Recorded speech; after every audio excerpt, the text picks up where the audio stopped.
Hello everyone and welcome back. आज के class में हम principle of subsuming tax under GST को पढ़ेंगे। ये क्या है सर?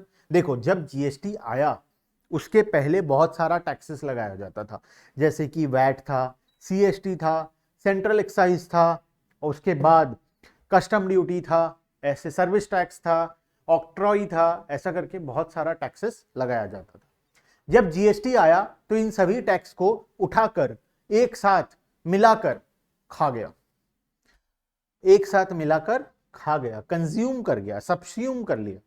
सब्स्यूम करना मतलब अपने साथ मिला लेना, किसी चीज को अपने साथ मिला लेना को बोलते हैं subsume. Principle of subsuming tax under GST in India. Central government मतलब जीएसटी आने के बाद बहुत सारे सेंट्रल गवर्नमेंट के टैक्सेस, बहुत सारे स्टेट गवर्नमेंट के टैक्सेस, बहुत सारे लोकल गवर्नमेंट के टैक्सेस को जीएसटी के अंदर मिक्स कर दिया गया। तो वो चीज हम आज पढ़ेंगे कि ऐसे कौन से टैक्सेस हैं जो मिक्स हो गए, ऐसे कौन से टैक्सेस हैं जो मिक्स नहीं हुए हैं, उसके बारे में हम लोग डिटेल पढ़ेंगे। ठीक है, देखो, principle of subsuming tax under GST in India, serially चलते हैं। पहले हम इसके बारे में पढ़ेंगे, फिर सेंट्रल टैक्सेस के बारे में पढ़ेंगे, फिर स्टेट टैक्सेस के बारे में पढ़ेंगे। तो आज का टॉपिक हमारा यहां आकर कंप्लीट होगा, मतलब आज का क्लास थोड़ा सा लंबा हो सकता है, तो ध्यान से देखो। Principle of subsuming tax under GST in India. The various central, state and local levies were examined to identify their possibilities of being subsumed under GST. While identifying the following principle were kept in mind. सबसे पहले मैं तुम्हें बताऊं कि बहुत सारे tax को खा गया। कौन खा गया? जीएसटी खा गया। जब जीएसटी आया, बात करेंगे 5 मिनट, ठीक है, ध्यान से सुनना। जब जीएसटी आया तो वो बहुत सारे टैक्सेस को अपने अंदर निगल गया, बहुत सारे सेंट्रल टैक्सेस को खा गया, बहुत सारे स्टेट टैक्सेस को खा गया, बहुत सारे लोकल टैक्सेस को खा गया। अब जब बहुत सारे टैक्सेस को जीएसटी के साथ मिक्स कर दिया गया तो बहुत सारे लोगों ने पूछा कि किस बेसिस पे तुम लोगों ने इस टैक्स को मिक्स कर दिया। तो वहां पर कुछ रूल्स एंड रेगुलेशन डिसाइड हुए कि ऐसे कौन कौन से टैक्सेस होंगे जिसको हम मिक्स कर देंगे और ऐसे कौन से टैक्सेस होंगे जिसको हम छोड़ देंगे। तो जब ये सोचा जा रहा था कि ऐसे कौन से टैक्सेस को होंगे जिनको मिक्स किया जाएगा और ऐसे कौन से टैक्सेस होंगे जब छोड़ा जाएगा, तो वहां पे एक प्रिंसिपल रूल्स एंड रेगुलेशन बनाया गया कि अगर ये कंडीशन सेटिस्फाई हुआ तो हम इसको जीएसटी के साथ मिक्स कर देंगे, लेकिन अगर ये कंडीशन सेटिस्फाई नहीं हुआ तो हम इसको जीएसटी के साथ मिक्स नहीं करेंगे। तो ऐसे कौन से वो कंडीशंस हैं, आओ पढ़ते हैं। पॉइंट नंबर 1, टैक्सेस और levies to be subsumed should be primarily in nature of indirect taxes. सबसे पहली बात, वही टैक्स सबस्यूम हो सकता है, वही टैक्स को हम मिला सकते हैं जो कि एक इनडायरेक्ट टैक्स होगा। दुनिया में 2 प्रकार के टैक्सेस होते हैं, डायरेक्ट टैक्स और इनडायरेक्ट टैक्स। डायरेक्ट टैक्स हम पढ़ चुके हैं क्या होता है, इनडायरेक्ट टैक्स हम पढ़ चुके हैं क्या होता है। तो जो भी इनडायरेक्ट टैक्स होगा, पहला तो क्वालिफिकेशन के लिए हम चेक करेंगे कौन सा टैक्स को मिलाया जाएगा और कौन सा टैक्स को मिलाया नहीं जाएगा।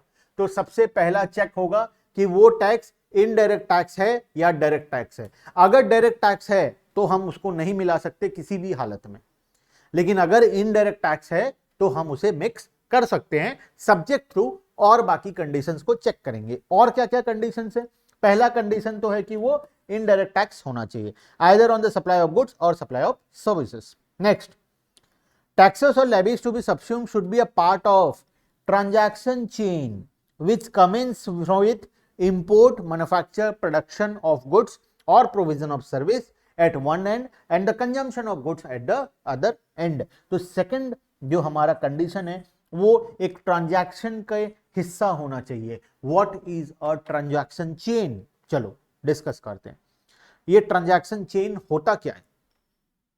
Manufacturer, distributor, retailer, consumer, this is transaction chain. Manufacturing करके डिस्ट्रीब्यूटर को देता है, डिस्ट्रीब्यूटर रिटेलर को देता है, रिटेलर कंज्यूमर को देता है। तो ये जो टैक्स है वो इस चेन का पार्ट होना चाहिए।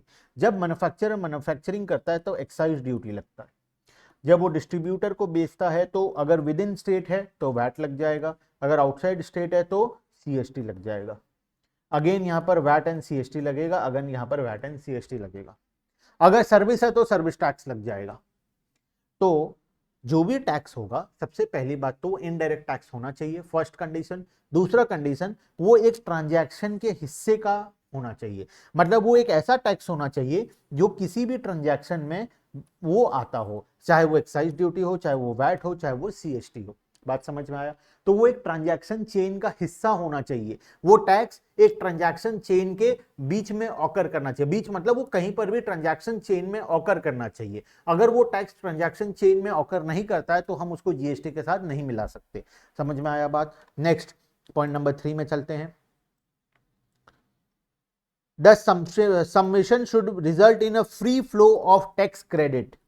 इसके वजह से free flow of tax credit in inter and inter state level, ये टैक्स के सबमिशन के वजह से free flow of tax credit हो पाना चाहिए, मतलब इनपुट टैक्स क्रेडिट आसानी से मिल पाना चाहिए। Now what is input tax credit आसानी से मिल पाना चाहिए? ये क्या होता है?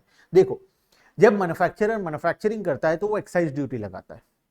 वो एक्साइज ड्यूटी लगाकर बेच दिया, मैन्युफैक्चरिंग पे एक्साइज ड्यूटी लग गया, एक्साइज ड्यूटी गवर्नमेंट को पे कर दिया। नेक्स्ट लेवल पे जब वो डिस्ट्रीब्यूटर को बेचेगा तो वैट और सीएसटी लगाकर बेचेगा। तो अब जब वैट और सीएसटी पेमेंट का बारी आएगा, वो एक्साइज ड्यूटी ऑलरेडी पे कर चुका है बेचारा, लेकिन अब उसको क्या पे करना है? वैट और सीएसटी भी पे करना है। तो पहले क्या होता था, वैट सीएसटी से एडजस्ट नहीं होता था, सीएसटी एक्साइज ड्यूटी से एडजस्ट नहीं होता था, कोई किसी से एडजस्ट नहीं करता था। सब बोलते थे हम एक दूसरे को नहीं जानते, तुम अपना हिसाब खुद करो, हमको हमारा टैक्स दो। एक्साइज ड्यूटी वाला बोलेगा मेरे को वैट सीएसटी से मतलब नहीं है, मुझे मेरा पैसा दे दो। वैट वाला बोलेगा मेरे को किसी से मतलब नहीं है, मेरे को मेरा पैसा दे दो। सीएसटी वाला बोलेगा मेरे को किसी से मतलब नहीं है, मेरे को मेरा पैसा दे दो। हर इंसान अपना पैसा लेने के लिए तैयार है। मेरा कुछ पैसा ऑलरेडी एक्साइज ड्यूटी के वालों के पास बाकी है, इनपुट टैक्स क्रेडिट नाम का पैसा पेंडिंग है वहां पे, लेकिन सीएसटी वाला बोलता है कि मैं उसको नहीं जानता, तुम मेरे को मेरा पैसा दे दो, अपना पैसा जाओ एक्साइज ड्यूटी वाले से रिफंड क्लेम करो। तो वो लोग रिफंड तो देते नहीं है। तो ये दिक्कत होता था कि वो free flow of tax credit का हिस्सा बन पाना चाहिए। जब जीएसटी आया, हर एक चीज पे, हर एक ट्रांजैक्शन पे सिर्फ जीएसटी लगेगा, तो पुराना जीएसटी नया जीएसटी आपस में क्या हो जाता था? एडजस्ट हो जाता था। मैन्युफैक्चरर जो जीएसटी पे किया, डिस्ट्रीब्यूटर के साइड बेचेगा, तब जो जीएसटी लगेगा दोनों आपस में एडजस्ट हो जाएगा, क्योंकि दोनों पैसा एक ही डिपार्टमेंट के पास है, जीएसटी डिपार्टमेंट के पास। तो वो आपस में क्या हो जाता था? एडजस्ट हो जाता था। बात समझ में आया? तो वो free flow of tax credit का हिस्सा हो पाना चाहिए। ये है third rule. Fourth, the tax levies and fees are not specifically related to supply of goods and service should not be subsumed under GST. Taxes, levies and fees that are not specifically related to goods or service. अगर कोई ऐसा tax है, levy है या fees है जो कि specifically goods या सर्विस के ऊपर नहीं लगता, वो जनरली लगाया जाता है।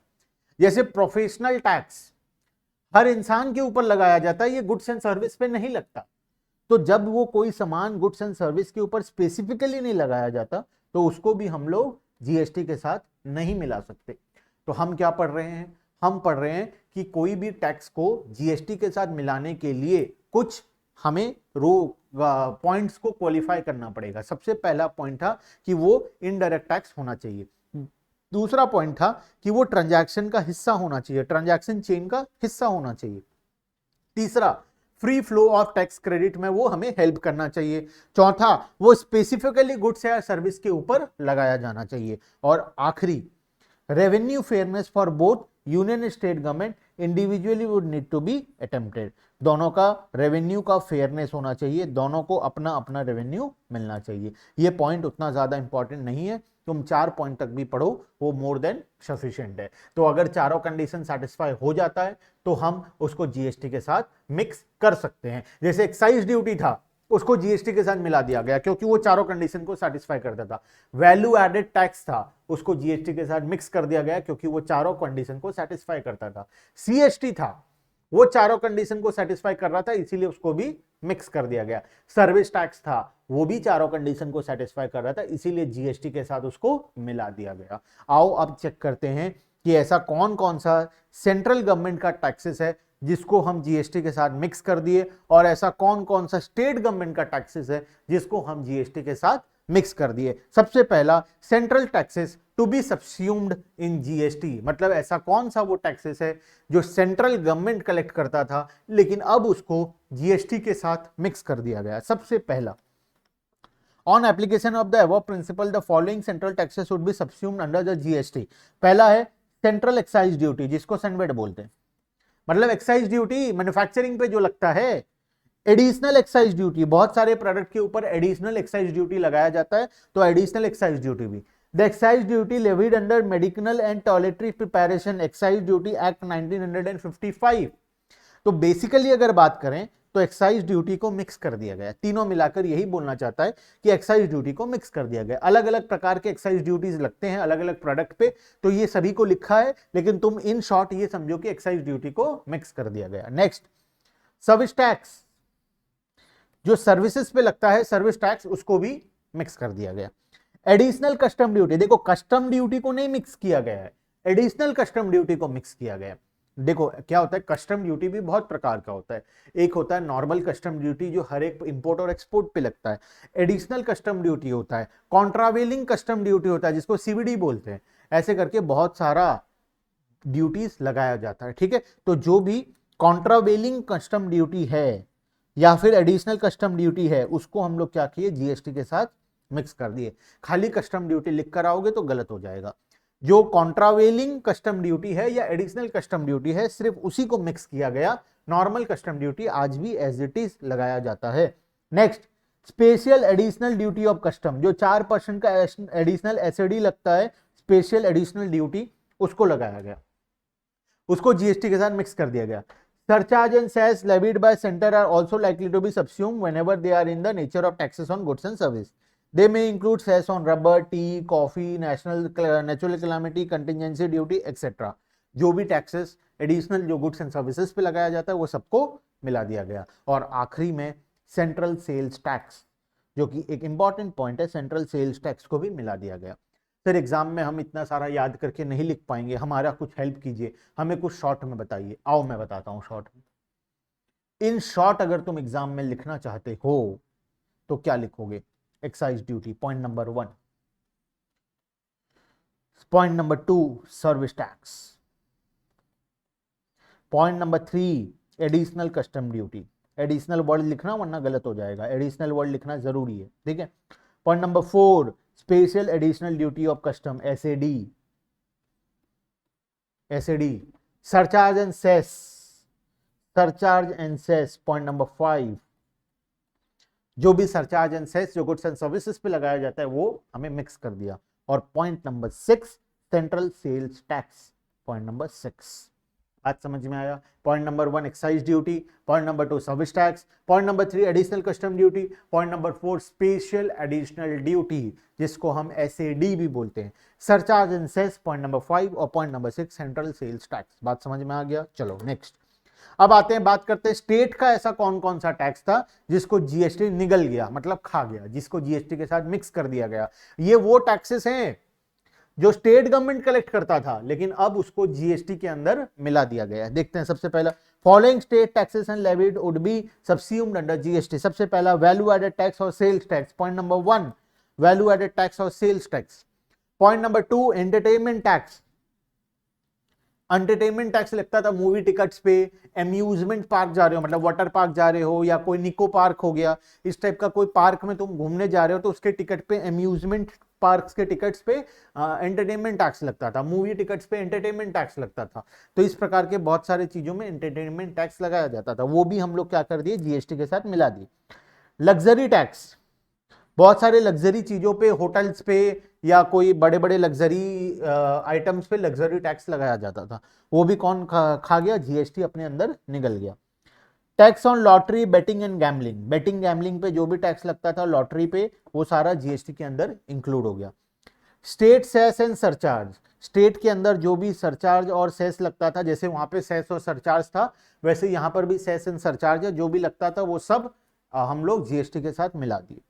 उसके बाद है ऑक्ट्रॉय और एंट्री टैक्स, जो भी एंट्री टैक्स लगाया जाता था स्टेट गवर्नमेंट और लोकल बॉडीज के द्वारा, वो सब जीएसटी के अंदर में इंक्लूड हो गया। और लास्ट में है परचेज टैक्स, जो भी परचेज टैक्स लगाया जाता है तो वो भी हम लोग जीएसटी के अंदर मिक्स कर दिए। तो ओवरऑल बात करें तो सर कितना पॉइंट हो गया, पहला वैल्यू एडेड टैक्स और सेल्स टैक्स फर्स्ट पॉइंट, ये point number 2 entertainment tax, point number 3 luxury tax, point number 4 betting gambling पे जो टैक्स लगेगा, पॉइंट नंबर 5 सरचार्ज और cess, point number 6 entry tax और पॉइंट नंबर 7 हमारा परचेज टैक्स। तो 7 point हमारा यहाँ पर हो जाता है। सातों को याद रखना बहुत ही ज्यादा जरूरी है। One of the important and important topics में से है, इसको कैटेगरी बी हम लोग देंगे, जो कि हमारा इंपॉर्टेंट टॉपिक के अंदर में ये कवर होता है। ये मतलब पॉइंट नंबर ये भी हमारा इंपॉर्टेंट के अंदर में आएगा कैटेगरी बी, और ये भी हमारा इंपॉर्टेंट पॉइंट के अंदर में आएगा कैटेगरी बी के अंदर में। ठीक है, चलो तो आज के लिए हम लोग क्लास को यहीं एंड करते हैं। नेक्स्ट क्लास में हम आगे का टॉपिक को कंटिन्यू करेंगे। Bye bye everyone and thank you.